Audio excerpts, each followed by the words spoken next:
prav nič fina ne bom, kar naravnost bom povedala stvari, da bo javnosti povsem jasno, kaj se tukaj dogaja. Ne. Lepo zapakirano, bombastično, ne, boj proti pranju denarja in financiranju terorizma, super, prikladno, prenos evropske direktive. Kaj se pa v resnici skriva? Ne. Zakonski predlog, ki kaj počne? Ki omogoča, ne, da boste dobili praktično neomejena pooblastila za obdelovanje osebnih podatkov in vdore v zasebnost. Kogarkoli. Tudi na podlagi anonimk, kot beremo. Tudi na podlagi anonimk.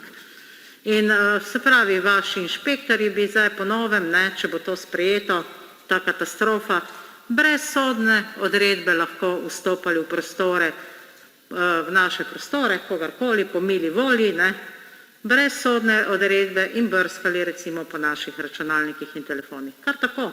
Prikorakali bodo, pozvonili na naših vratih in hopa cupa, gremo, brez odredbe. Ne.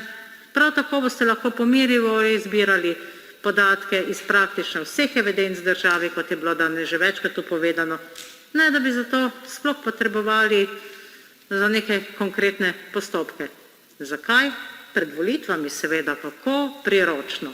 Kako priročno, ne, se pravi, to je pač zadnji korak na poti, da se urad, ki ga od lani vodi kdo, izbranec SDS Damjan Žugelj, tik pred volitvami spremeni v orodje in orožje za politično obračunavanje z nasprotniki vladajoče stranke. Pika.